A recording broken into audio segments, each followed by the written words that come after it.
Sefa Ndong doomu ndeyam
champion yaa ngi noonu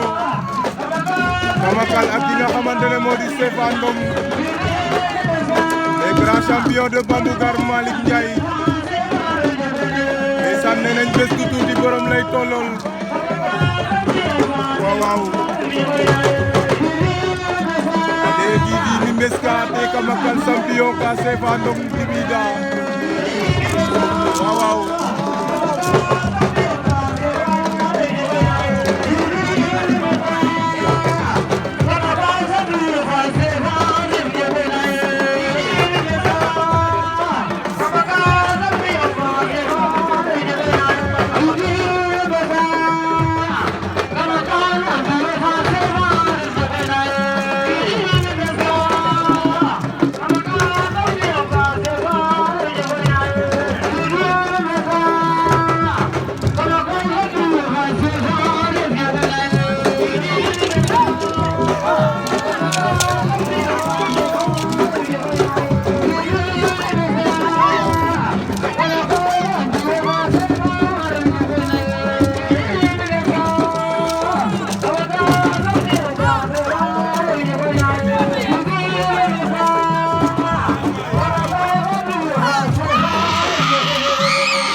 la jeunesse de Bambougar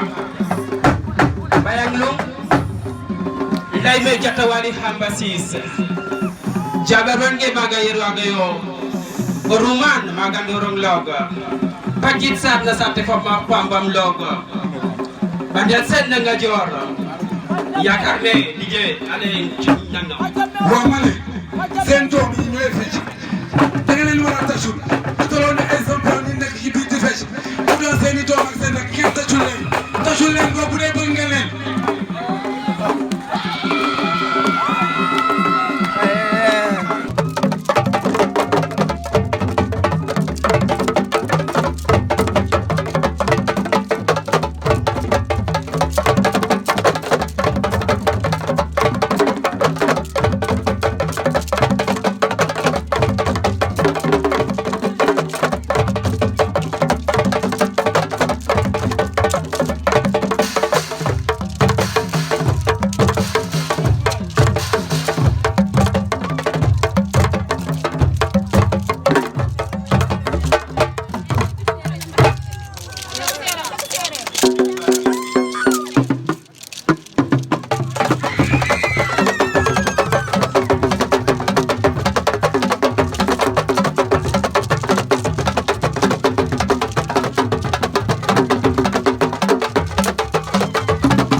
olle go he président kataɗo leng oten kamakal olla kaso he président aɗa leng oten sefa tembo gaya fofa amboge mbin a jakarlo a mbiya fop te ref leng athlète ka yarona wa mbelena o yonit wa andone tout le temps awe sigila Bambougar tout le temps awe sigila la commune de Diossong et cette jeunesse de ce qui est éveillée qui s'est dit que nous avons deux athlètes wa andone namna sata ina mbogu nda awe mbiya jallore pitka fop mbaɗo doyna den wieke o retanga mana den nange sambaldir o leng ane histoire kam den jege maret ka hande bo nane Amet Kor gefu njomna jege maret ka bo nane monsieur Mané gefu njomna donc a fela fedar awe ndeta awe ngara champion jeunesse Bambougar den inofu ak ken cek pour on décorer anun Allah la nune nak naken isi na de arfa nga naken ngara asira soxlaw arfa nga asira ke ngara kami million ke mbugu vous êtes capable parce que après tout il y a fait hemen condition hemen discipline hemen aller de l'avant comme Diokandial monsieur le maire ce sont les mots de cette jeunesse de Bambougar merci beaucoup je vous remercie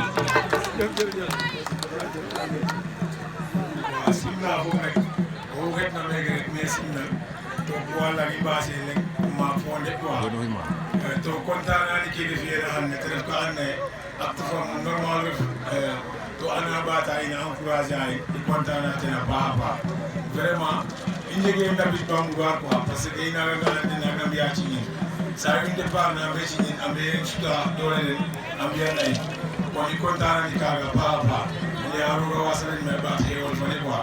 machallah te jeg question fana amateur ke lula xama pour lamto waten inna na CFA bon nan CFA jahaw entre CFA ndax CFA meke yo ndax CFA jahaw habisi du CFA jahaw na Bambougar entre CFA no CFA jahaw CFA Bambougar sida def sida def quoi waga lenga def to dama me dara wagi hajale ajal parce que njom no reta dina na soban na difficulté ça mais en wayana moy tawas ko bagari kon bob te njege la kaskay de no dum le siya lenga def quoi machallah merci beaucoup Kerne Sport den bogu ya fafap artiste ke bokti ya fafap bayu ka rek ko beto idet hande njakano fa champion fa ma hotel kamakal